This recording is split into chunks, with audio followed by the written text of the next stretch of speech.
کہ ایران کے کچھ جو ہے نا کوئی 160 سے 170 ملین کے قریب جو تیل ہے وہ آلریڈی دنیا میں ٹینکرز اور نیول اور شپس کی میں آلریڈی ہے اس وقت جو کھلے سمندروں میں ہے. لیکن امریکہ نے اب یہ اعلان کیا کہ ان کو جہاں بھی دنیا میں کوئی ایسا ملے گا شپ یا کوئی ٹینکر جس کو وہ سمجھیں گے کہ وہ ایران یا کہ ایران کے فلیگ کے نیچے ہو یا نہ بھی ہو, اگر وہ والا تیل اس میں جو سینکشن تیل جس کو وہ کہتے ہیں اس پہ پایا گیا تو اس چیز کریں گے. ساتھ ہی ساتھ انہوں نے پھر جو ہے سیکنڈری سینکشن لگانا شروع کر. مثال کے طور پہ انہوں نے چاہا کہ وہ جو ریفائنریز جو ہے جو یہ ایران والا تیل پروسیس کرتی تھی ان میں سے بھی کئیوں پہ سینکشن ابھی ریسنٹلی لگائی ہیں. تو وہ ظاہر ہے جس طرح اس کو کہتے ہیں نا ٹائٹن تو کر رہے ہیں اس کو, وہ سمجھتے ہیں کہ یہ اکنامک سکویز جو ہے یہ ایران کو مجبور کرے گا کہ وہ مزید کنسیشنز ہیں. اور وہ کنسیشنز کہاں چاہتے ہیں؟ وہ کنسیشنز مینلی نیوکلیر ایشو پہ چاہتے ہیں. اب ایران نے جو لیٹسٹ پروپوزل ہے اس میں انہوں نے کہا کہ جس طرح کرتے ہیں کہ ہم ڈیکپل کر لیتے ہیں دو چیزوں کو, نیوکلیر ہم بعد میں ڈسکس کریں گے, سب سے پہلے ایک پرماننٹ سیز فائر کر لیتے ہیں, ساتھ ہی جو ہے نا آپ اپنا بلاکیج ہٹائیں, ہم جو ہے ہرمز سے اس کا بلاک ہٹا دیتے ہیں. لیکن جب وہی کہہ دیتے ہیں کہ ہم ہرمز کو ان بلاک کرتے ہیں تو ایران اس میں کچھ شرطیں رکھتا ہے. وہ شرطیں کچھ اس قسم کی ہیں کہ وہاں سے جو بھی جہاز یا ٹینکر گزریں گے تو وہ ایران کی کوآرڈینیٹڈ جو راؤٹس ہوئیں گے وہاں سے گزریں گے اور ایک قسم کا ان کی اجازت ہے گزریں گے. اب ابتدائی یہ طور امریکہ پہ کو جوہر بالکل صاحب قابل ابتدائی قبول طور نہیں پہ ہے کہ جب یہ کیونکہ اس کا تجاویز دی مطلب گئی ہے کہ ان کا پاکستان کے ذریعے تو یہ خبر آئی نا رائٹرز نے دی تھی کہ جی وہ خوش نہیں ہے. اور اب جو یہ جو ہم نے آج ان کا جو خطاب کے دوران جو جملہ ہے وہ بھی دکھایا, وہ کہہ رہے ہیں نا کہ ایران کو کبھی ایٹمی ہتھیار حاصل نہیں کرنے دیں گے اور چارلز بھی جو ہیں وہ ان سے متفق ہیں. یعنی یہ کلیئر میسیج ہی سمجھے نا کہ وہ جو تجاویز تھی کہ آپ پس پش ڈال دیں نیوکلیئر معاملے کو اور آپ پہلے ہرمز کی بات کر لیں, تو یہ کلیئرٹی کے ساتھ ڈونلڈ ٹرمپ یہ بتا رہے ہیں.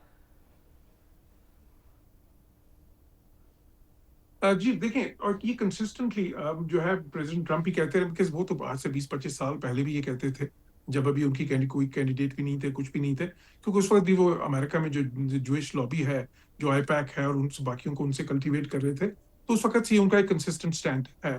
پھر جب اقتدار میں آئے پہلی ٹرم میں بھی بہت زیادہ اس بارے میں بیانات دیے گئے. اس سے پہلے جب پریزیڈنٹ اوباما نے JCPOA کر رہے تھے تو انہوں نے اس کو بدترین معاہدہ قرار دیا تاریخ کا, اور اس کی وجہ یہ بتائی کہ اس سے ان کو وہ نیوکلیر کیپیسٹی بلڈ کرنے میں, اپنی ویپنز کیپیسٹی بلڈ کرنے میں مدد ملے گی. تو وہ ایک ان کا کنسسٹنٹ پلانک ہے. اور یہ مسئلہ تو ہے کہ اب اس کے بغیر وہ اگر یہ جنگ ختم کر کے چلے جاتے ہیں تو پھر ظاہر ہے کہ وہ وکٹری کیسے دکھا سکتے ہیں. تو بالکل یہ ایک چیلنج ہے, اسی لیے وہ نہیں چاہتے کہ ڈیکپل ہو. اور یہ اس وقت مسئلہ ہے کیونکہ ایران چاہتا ہے کہ یہ ڈیکپل ہو, یعنی کہ ان دونوں ایشوز کو علیحدہ علیحدہ کر رکھا جائے اور سیکوینسنگ اس کی یہ ہو کو پہلے یہ جو ان بلاکنگ ہو اور بعد میں پھر نیوکلیر ایشوز جو ہے اس پہ بات کی جائے. اب ایران جو امریکہ کی خواہش ہے کہ نہیں جو ہے نا نیوکلیر ایشو ان کے لیے کیونکہ کور ہے تو وہ پہلے یا اکٹھی بات ہو سب پہ یہ ان جو ہے. اور جب یہ ٹاکس کا پہلا راؤنڈ ہوا تھا تو اس میں تو ساروں پہ اکٹھی بات ہو رہی تھی اس وقت, اور یہی ان کی ابھی بھی پریفرنس بھی ہے, ان کی خواہش بھی ہے, اور اسی لیے وہ پریشرائز بھی کر رہے ہیں ایران کو کہ ایران وہ نیوکلیر جو ایشو ہے اس پہ. اور دیکھیں نیوکلیر ایشو پہ بھی کور ایشوز جو ہے نا اس میں دو ہیں. ایک تو وہ ظاہر ہے 450 کلو گرام یا 440 کلو گرام جو افزودہ یورینیم ہے 60% تک اس کا معاملہ ہے. لیکن دوسرا جو اس سے بھی اہم معاملہ ہے وہ ہے جو ایک نیوکلیر وہ انریچمنٹ کی سسپینشن چاہ رہے ہیں.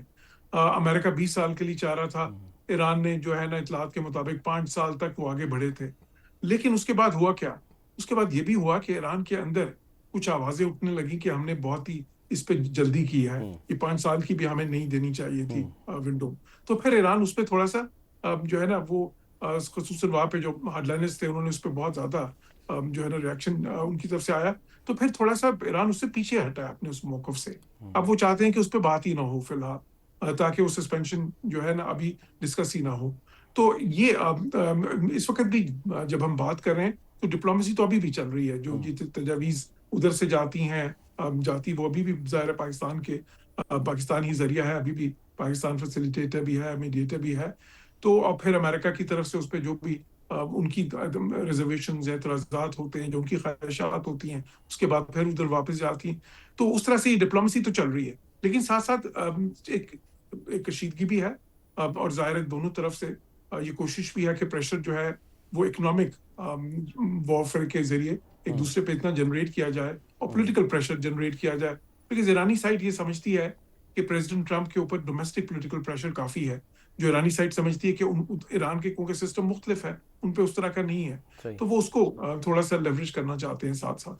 نہیں، مگر یہ جو تعطل ہے تو اس کا مطلب یہ کہ آج تو ایران نے سیکورٹی کونسل میں بھی ایک درخواست دی ہے کہ جو ناکہ بندی ہے امریکہ ختم کرے جو ایران کی بحری حدود کی. مگر اگر یہ اسٹیل میٹ رہتا ہے اسی طریقے سے تو اس کا بینیفیشری کون ہوگا، یعنی کس کو زیادہ فائدہ پہنچے گا؟ دیکھیں میں تو سمجھتا ہوں کہ خیر اقوام متحدہ میں جو انہوں نے دیا اس پہ چلیں بحث وغیرہ ہو جائے گی، اس پہ کیا ہوگا زیادہ.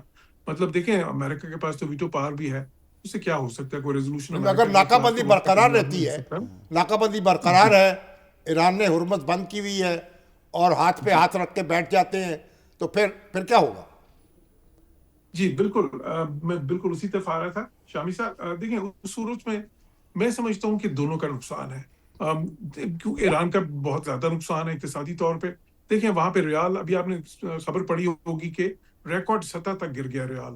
جب پچھلی بار ایران میں فسادات ہوئے تھے تو وہ ریال کی قیمت ایک دم 50% کے قریب گرنے کی وجہ سے ہی ہوئے تھے.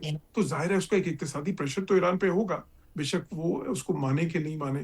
دوسری طرف امریکہ پہ یہ پریشر ہے کہ جو پوری دنیا کی اکانومیز اس سے تباہ ہو رہی ہیں، اور صرف اکانومیز نہیں، ایک انرجی کرائسس کریٹ ہوا ہے، ایک جو ہے نا دیکھیں فوڈ کرائسس جو اس سے بھی آگے بڑھ رہا ہے. امریکہ اس سے ڈائریکٹلی افیکٹڈ نہیں ہے کیونکہ امریکہ کے پاس تو اپنی تیل اور گیس ہے، بلکہ امریکہ تو اپنا تیل بیچ رہا ہے، سودے کر رہا ہے، بالکل اور اس پیسہ بھی کما رہا ہے. اس لحاظ سے نہیں ہے.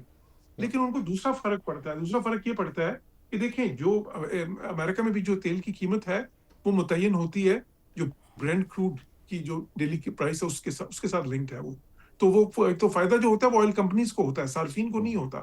صارفین کو تو پیٹرول پمپوں پہ وہاں پہ بھی پیٹرول جو ہے نا بتدریج مہنگے سے مہنگا ہوتا جا رہا ہے. اس کا پریشر تو پولیٹیکل پریشر آتا ہے نا اس کا. اور پھر ساتھ ہی ساتھ ظاہر ہے کہ ایک طویل جنگ جو ان سی ہے، جو ان کی کور کانسٹیٹوئنسی ہے پریزیڈنٹ ٹرمپ کی، وہ طویل جنگیں نہیں چاہتی بالکل. اور پریزیڈنٹ ٹرمپ یہ وعدہ کر کے آئے تھے کہ وہ اس قسم کی طویل جنگیں نہیں کریں گے. تو وہ پریشر بھی ایک ہے ظاہر ہے. ان کی جو مقبولیت ہے، ان کے مقبولیت میں تو مسلسل کمی ہو رہی ہے. ہاں جی، آج تازہ پول یہ ہے کہ 34% رہ گئی ہے ان کی جو مقبولیت ہے. بالکل آپ صحیح کہہ رہے ہیں. دیکھیں اوور آل مقبولیت کا وہ اتنا زیادہ اثر نہیں لیتے، لیکن وہ زیادہ اثر لیتے ہیں جو ریپبلکن، جو ان کی ہارڈ کور کانسٹیٹوئنسی ہے، جو میگا جس کو کہتے ہیں میک امریکہ گریٹ اگین، جو کور گروپ ہے. اچھا اس میں بھی ان کی ابھی تک خیر پہلے تو 90% تک تھی یہ جنگ شروع ہوئی ہے، ابھی وہ کوئی تقریباً 80-81% تک آ گئی ہے. اس میں وہ جو تھوڑی سی بھی گرے تو اس کو وہ بہت زیادہ سینسٹیو ہے پریزیڈنٹ ٹرمپ اس کے اوپر، کیونکہ ان کو پتا ہے کہ ان کی اصل طاقت وہ ہے. تو اس لیے یہ دیکھیں اس وقت یہ نروز کی جنگ ہے. اور لیکن اس میں افسوس کی بات یہ ہے کہ نقصان جو ہے نا دونوں کا بھی ہے، اور اس سے زیادہ باقیوں کا نقصان ہے. دیکھیں پاکستان کا آج ہی آپ نے سنا ہوگا کہ ہمارا تیل کا بل جو ہے وہ ہفتے میں $300 ملین سے بڑھ کے $800 ملین پہ چلا گیا. یہی حالت جو ہے وہ ساؤتھ کوریا کی، جاپان، باقی سارے ملک جو ہیں، ایون ہندوستان، یہ سارے ملکوں کو، ایشیا، یورپ کو بھی فرق پڑا. تو اس میں بہت سارے ایسے ملک بھی پس رہے ہیں جن کا کوئی ڈائریکٹ کوئی لینا دینا بھی نہیں ہے اس جنگ سے. ٹھیک ہے جوہر صاحب، بہت بہت